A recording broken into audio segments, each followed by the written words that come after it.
The iron is colder than the snow. It chews into your wrists until you feel the skin raw and slick beneath the shackles, as if the metal is feeding on you already. Each link rattles as they drag you forward, clattering against the cobblestones, echoing off the narrow walls of houses that bow inward like gawkers, leaning close to a spectacle. The sound is a verdict in itself, a tolling bell that announces your guilt before the heavens have spoken, before the moon has even risen. You stumble once, twice, your knees scrape stone, but the men pulling you don't slow. One yanks the chain, so hard your shoulders jolt, bones grinding. You try to find faces among the villagers following, but all you see are torches, pale shapes, outlines blurred by snow. The square yawns open ahead, lit by a crude ring of fire and the glow of the church windows. The snow falls in heavy flakes, drifting downward in slow, deliberate silence, as if time itself has slowed too. Witness this night. You realize in a bitter flash that this isn't just for them. This is for the world, for the stars, for the moon. You are a lesson written in chains and frost. The crowd swells as you're hauled to the center post. Mothers, large children, whispering prayers to saints who have no power here. Men lean on their pitchforks and axes, not because they expect to use them, but because it makes them feel less small. Old women mutter charms under their breath, eyes sharp as knives. Their faces blur in and out of the torchlight, flickering. Like phantoms, you know them all. You've eaten their bread, traded coin, shared laughter in the fields and markets. You remember the blacksmith's booming laugh when his daughter married, the farmer's gratitude when you lent your horse to plough his field, the shepherd's hand that clasped yours when his flock fell ill. But tonight, none of that matters. Tonight, you are not a man. You are a shadow onto which they can paint their fears. The blacksmith stands near the front, his hammer slung across his shoulder. His eyes do not meet yours. The farmer spits into the snow, the spit freezing before it lands. The shepherd mutters a psalm, though his lips shake too badly to form words. And then you see him, a boy, no more than 10, blue mittens on his small hands, the yarn frayed and unraveling at the thumb. He clings to his mother's skirt, but his eyes are locked on you wide, unblinking, not afraid, not pitying, curious, as if he already knows what none of the others do, the men. Shove you against the stone pillar at the square's center. The chains clank heavy as sin, wrapping your arms tight against your chest. Iron bites deeper into raw skin. The snow stings your face. A bell tolls above, heavy and sonorous. The sound rolls over the rooftops, seeps into the marrow of your bones. It shakes something loose inside you, something you don't want to name. With every toll, the thing behind your ribs stirs, pacing, restless. You feel claws on bone, teeth gnawing against the cage of your chest. The priest emerges from the church doors, robes stiff with frost, beard tipped with ice. He steps forward, staff in hand, his face drawn into the shape of judgment. His voice cuts through the muttering crowd like a knife. Tonight, we let the heavens decide. The moon sees what men cannot. If the curse is upon him, the light will reveal it. The words echo, they have been spoken before and they will be spoken again. The villagers cross themselves, spit for luck, whisper to gods who aren't listening. But you know the truth. This isn't a plea to heaven, this isn't justice, it is theater. A performance staged for fear-hungry eyes. And you are the actor. You are the show. You want to shout. You want to tell them they're wrong, that. The livestock deaths, the claw marks, the blood on the snow, none of it was you. That you are no beast, no monster. That you are a man, a son, a neighbor. But the words won't come. Shame has bound your tongue as surely as the iron has bound your wrists. Because part of you knows the truth they accuse you of, knows it is not entirely false. The bell tolls again, louder this time. Boom, boom, boom. Your head bows under the weight of sound. Snow gathers in your hair, lashes, cuffs, the chains. Pinch tighter, as though eager for what comes. The villagers don't look at you as a man anymore. They look at you as though they are already right. Their eyes are verdicts. The boy with the blue mittens still watches, still steady, still unafraid, and inside your chest the thing stirs harder. Paws pacing, claws tapping, hungry, waiting. The clouds are shifting, the moon will break free soon. And you feel it in marrow, in breath, in blood, that when it does, there will be no turning back. Don't look away now. If you're still breathing with me when the moon breaks the clouds, prove it, stay, watch what happens.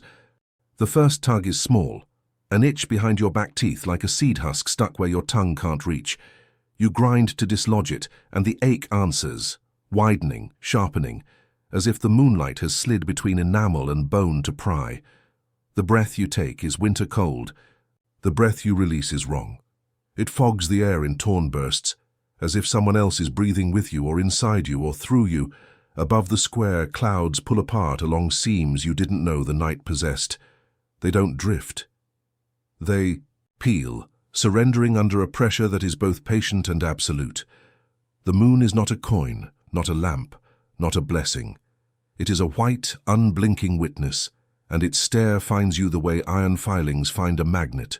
Torches shrink. Faces flatten into pale ovals. The whole village dims around the single fact of that stare. The itch turns to pressure, and the pressure to pain. Your jaw locks, then trembles. When the first crack comes, it is intimate and obscene, a splintering. Heard more in the nerves than the ears. A molar gives with a pop that shoots light behind your eyes. You taste chalk and copper and something evergreen, like sap crushed between teeth. You spit. The fleck lands on snow with a pinprick of red. People recoil as if it were venom. A sound tears out of you that you don't remember deciding to make. It crosses the square before you can call it back. A half howl, half human keen that scrapes the ice off the church eaves. The bell misses its next beat, as if the tower itself flinched. Pain moves the way fire does when you open a flue, sudden, rushing, hungry for space. It runs your cheekbones like a thief, snaps the tiny sutures of your skull and then drops a hand down your spine. Vertebrae tilt, ligament cords cinch and stretch. The bowl of your pelvis tugs wider along lines you do not own. Your shoulders go last, no, not last, only loudest, wrenching forward with a thud that throws frost from the pillar like dust. You hear them, the villagers, as if from underwater. Oh, Lord, oh God, oh Mother, oh, prayers trying to outshout biology. The blacksmith's hammer hits stone and bounces uselessly. The farmer lurches, drunk on fear, then steadies. Someone laughs too high, as if a string inside them snapped and twanged. The priest advances with the relic clutched in both hands. He doesn't preach, he pleads, but it's to the object, not to you.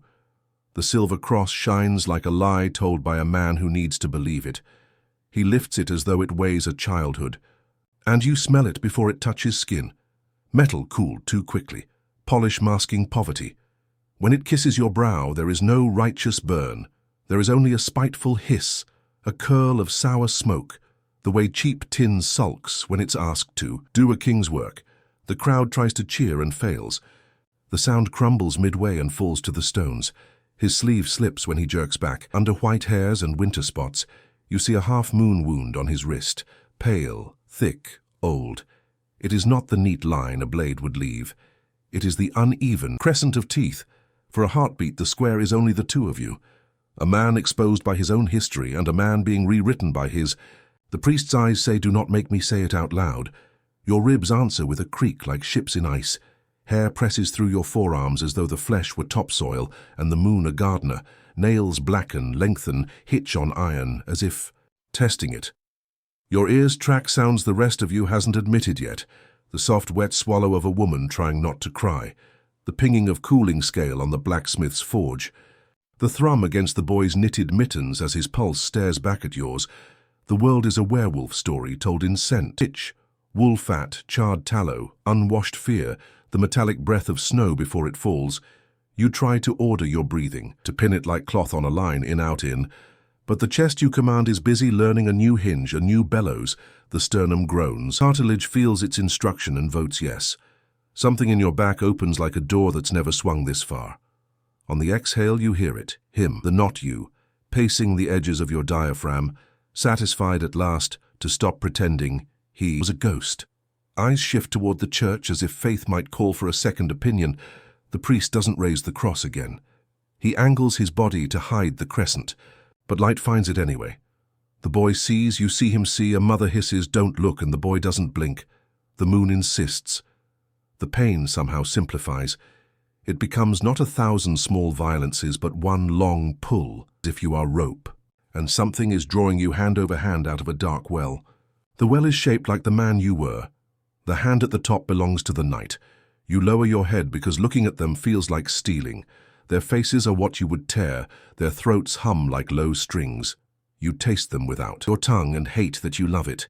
This is cinematic horror shot through your own skull. No scoreboard, no director, only consequence and breath. When you lift your face again, the priest has stepped back 2 paces, the cross a tired coin. The villagers make room with the authority of atavism. Even the brave ones suddenly remember Fenrir is older than law. Your shadow climbs the church wall in a shape they do not have words for, and still, absurdly, a part of you wants to say, "I'm sorry." The moon answers for you. Your mouth opens wider than speech understands, and the howl that arrives is clean now, unbroken. It goes up the steeple and out across the fields, into barns where cattle stamp and men pretend not to understand why. Somewhere beyond the ridge something replies, not echo, answer. Your chains ring a question against the pillar, the bones of your forearms give their opinion in clicks and groans. And inside the pace settles. Not a chase yet, merely a rehearsal of one. You heard the first clean howl. If you stayed through the crack into the pull, drop howl below. Hunger arrives not as a gnawing hole, but as maps, the square flowers into cartography. 10 paces to the blacksmith who sweats old iron and onion, 15 to the farmer whose fear is a stale ale, 6 to the mother who wears milk even after her child has weaned. Every throat is a candle, every heart is a drum. Every vein is a river with a mouth you could find blindfolded. You are not blindfolded, you are newly sighted. The night stops being dark and starts being busy. Shapes have edges. Where before they were guesses, the fur along your forearms puts the wind into paragraphs you can read. Torches crawl smoke along the eaves and deliver it to you, curled, labeled, categorized. Oak pitch here, sheep tallow there. A breath of lamp oil clinging to the priest's cuffs. Hunger is simple. It tells you what to do. The thing pacing in your ribs roars its vote and expects a landslide. But an older parliament is in session. The one buried in bone, written before iron and after snow. The law of the pack. The wolf is not chaos. The wolf is order disguised as appetite. You test the chain, not to break it, yet but to translate it. Iron has a voice if you listen. Yours says, forged cheap, looped twice, floor near the anchor stone. It hums like a plucked harp string, and you hold the tone in your throat, matching it, learning the vowel of its weakness. The villagers mistake the sound for threat. They skitter backwards, collision of boots and elbows, a small panic that smells like rabbits. Across them all, the boy stands like a nail in a straight. Line blue mittens unraveling at the thumb. His breath fogs in even measures. He is afraid. No one is not, but he is not ruled by it. His pupils don't pin like the others. They widen. Receiving, if you could speak, you would ask him where he learned that trick. The priest dabs at the scar with his sleeve, a nervous, practiced gesture that says he has hidden it for years. He keeps his body angled to spare the village. The fact of it, he cannot spare you. The crescent reads to the wolf in you like hand script, an old colleague's note found in a wall. They did this to me and I lived. Your lips lift, not just for teeth, but for the humor of it. The crowd thinks, snarl. They smell hot iron and step back until their backs find stone. To you it is the first real joke of the night, that a man can lead a ritual designed to others, something he knows intimately from the inside. Fear sloshes in the square, a tide you could surf. It is intoxicant and information both. You drink but do not drown. The pack's law filters it, lets you keep the bright parts and pour off the scum. Do not waste motion, do not break rank, do not kill what kneels. You draw breath, and the world rushes your nose. Cinematic horror has a soundtrack, but this one has a bouquet.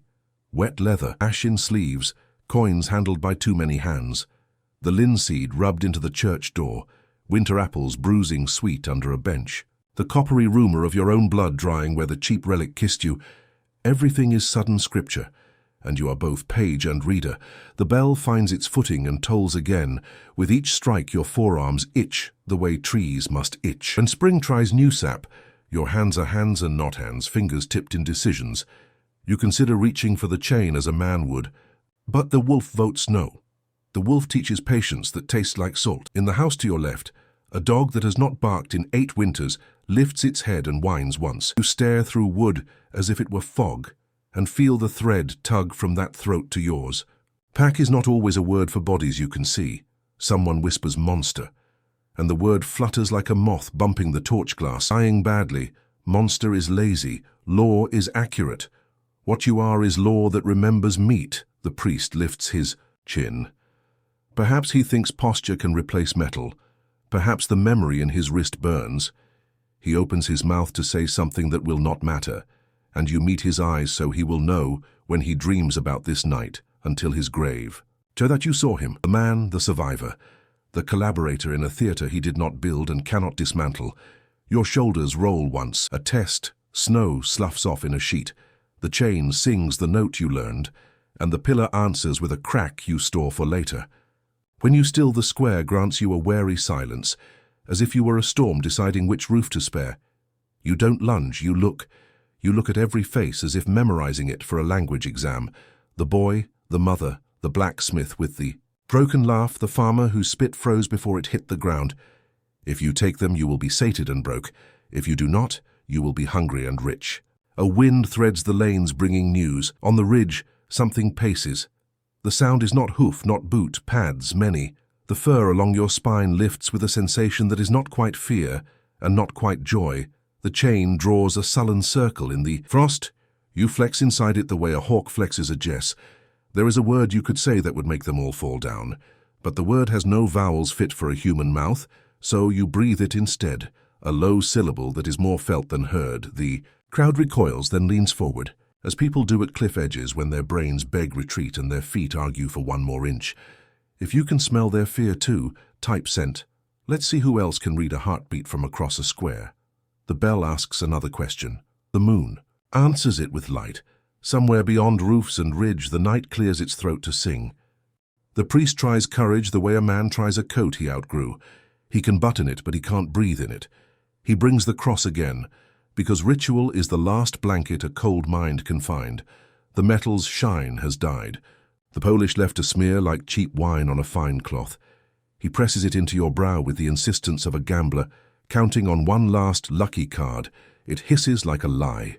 You watch the smoke rise, lazy and grey, and realize the village has bet its soul on plating.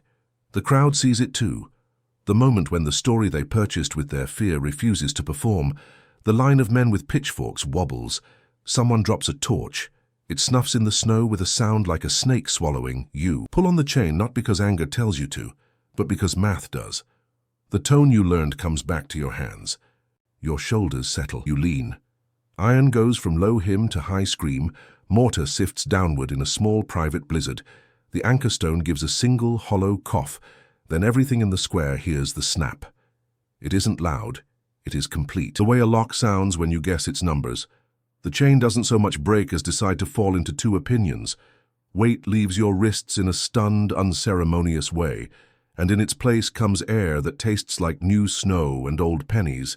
Silence is a living thing. It lands on the crowd with claws out. Mouths stop being mouths and become holes. The priest sways. The boy's mittens rise without him meaning them to. Somewhere the blacksmith's hammer lands point down in a drift and makes a small embarrassed thunk. You step away from the pillar as if from a friend who just did you a favor it will never be able to explain. The square tilts. Your shadow lunges up the church wall and gets to the eaves faster than you do. It looks back, pleased. You could blur the space between yourself and any of them. You could pick a throat by scent, the way a musician picks a note. You know which blood would be bright and which would be muddy. You know whose cartilage would crunch best. Hunger writes the list in a fast hand and slides it across to you. You do not sign, instead you walk. The crowd cannot understand it. Mercy looks like mockery in the mouth of a thing they were sure would only bite. You pass the farmer, whose knees bang the backs of his calves as if his legs are trying to go, before the rest of him agrees. You pass the mother, who shields and cannot shield. You pass the blacksmith, whose palms squeak on the haft of the hammer he will not lift. You stop in front of the priest. Up close, his breath is old cloves and sacramental. Wine and the minted coin scent of fear in a man who has practiced not showing it. The scar is a moonrise under thin skin. You raise one claw, slowly so the entire village can count the seconds, and lay it across the crescent. You press, not enough to shred, enough to bead. His blood is warmer than the air and redder than the torches allow it to be. The villagers make a noise you have never heard a village make. A single braided exhale of surprise and offense and relief. In his eyes, confession, in yours, verdict. Behind you, a crossbow coughs its quiet mechanical cough, as the string sets. The bolt's iron head drinks torchlight, patient as a viper. You do not turn, your back knows its trajectory the way skin knows rain. If you move quickly now, you will die. If you move slowly now, you will become something that instructs them. For generations, you lift your claw and leave the priest his blood and his story. The relic in his other hand sags. He doesn't drop it, he puts it down with the gentleness of a man setting aside a tool that saved him once and will not again. The moon puts shine along the cross's edge and you smell shame flare like pitch. You take a step backward, which is the same as taking a step upward. The law you wear shakes itself like a dog come out of water. The square makes space without meaning to. It flows away from you like water off a hill. In a loft 2 streets over, a rooster panics at the wrong hour. In the barn behind the blacksmith's cottage, a mare stamps, then stills, accepting a king she cannot see. On the ridge, the pads you heard before stop moving. Silence pours in like oil. It gathers in the shape of a circle that does not touch you but includes you. You breathe through your teeth, and the air says, pack in a language you were born missing and have now found. It tastes like pine and old blood and fur warmed by running. The boy's mittens lift higher, then lower. Not in surrender, but in recognition. He does not know why his fingers do it. He will later. He will tell someone in a whisper and not believe himself when the words come out. Someone in the crowd tries to shout monster again. The word dies farther from its goal than last time. Another tries demon. As though new syllables could paste heaven over what they witnessed. The priest does not rebuke them. He looks at you and nods once, the way a man nods to a bridge after crossing. This is a werewolf story, yes, but it is also an audit of metal, of men, of myths that when tested smoke instead of burn. From the ridge an answer, not echo, company. A long note that bends at the end. A signature you have never signed and have known since before your teeth understood bone. The crossbow's string is still set. It will remain set. Some choices are theirs. This one was yours. You turn your head toward the ash wood as if listening to a name said behind a thin door. The villagers track the angle and in the act understand a new geometry, that the square is not the world. That law comes from trees too. You leave the priest standing with his legend in his hand and the crescent pulsing in his wrist, and you step out of the circle of torches into the moth-soft dark where the snow falls quieter and the air is at last yours. You run, snow explodes beneath you, the square dissolving behind in torch sputter and ragged screams. The chain dangles useless, fractured ends clinking against one another like wind chimes made by a prisoner. Every stride eats yards of earth you did not know you could own. Your chest doesn't labor. It rejoices. Lungs drag the cold in, not as punishment but as fuel. The night is a feast, and the forest the hall that serves it. The ash grove rises ahead, black ribs thrust from white ground. Their branches are crooked arms, ancient, unbothered, older than villages and their trials. They do not ask where you came from. They do not ask what you did. The trees never judged, only men did. The ash opens wide and accepts you without question. Behind, boots hammer sloppy rhythms, voices cracking into the dark. Hunters try to keep up, driven not by courage but by momentum and terror. Torches bob weakly, trailing sparks that die before they touch the snow. To them, you are quarry. To you, they are noise, yet one noise does not falter. One hunter runs closer, steadier, panting like a hound in its final chase. You hear his heart through the clash of boots, through the snag of brush stronger than the others. He smells of lard, steel, and something sharp, silver. The sound cuts sideways through the grove. You whirl, just as the torchlight glances off the head of a spear. It arcs toward you, fast, purposeful. A streak of metal with the weight of centuries. You twist. It misses your ribs by a handspan. The silver sings as it passes, a whistle that flays the air raw. It thunks into the trunk of an ash. The hiss is immediate. Smoke boils from the wound, bark blackens, crumbles, sloughing away as if erased. Not burned, not scarred, erased. You freeze for a breath that does not belong to you. That tree will carry no mark, no healing. The silver unmade it, the pea. Hunter screams behind you. His voice is no longer brave. It is breaking. He saw what his weapon did.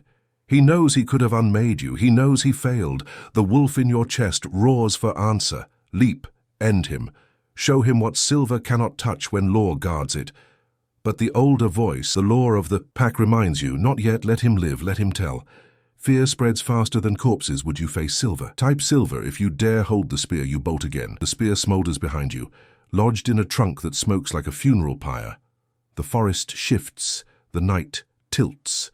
A sound rises that is not wind, not owl, not horse. A howl, low, long. Layered, it drapes across the canopy like fabric. It bends your knees before you decide. Your spine straightens of its own will. The hunters stumble, shouting, swinging torches too wide. The sound devours their courage. A second howl joins, then a third, then 10. The grove becomes an instrument, its boughs shaking with the vibration of dozens of throats. Wolves, yes, but more. The timbre is not of beasts in hunger. It is of judges convened. The hunters freeze, blood gone white, torches stammer. One man drops to his knees. Another prays in a voice too fast to mean. The pack is near.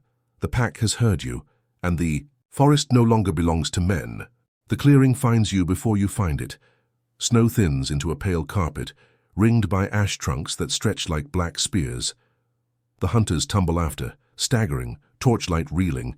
They huddle together instinctively, prey forgetting they once called themselves hunters.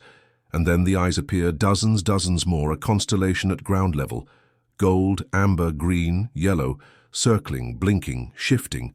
Every pupil is a coin the moon has stamped. Every breath fogs white.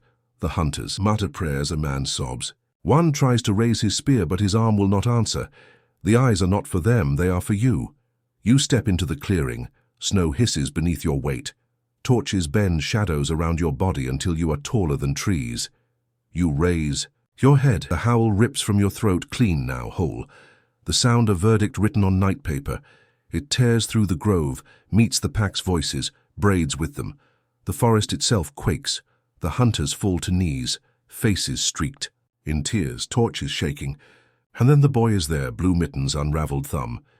He stands at the clearing's edge, chest heaving, eyes enormous but steady. In his palm, the key, the cuff that once bit your wrist, is unlocked, dangling loose. He freed you before the moon.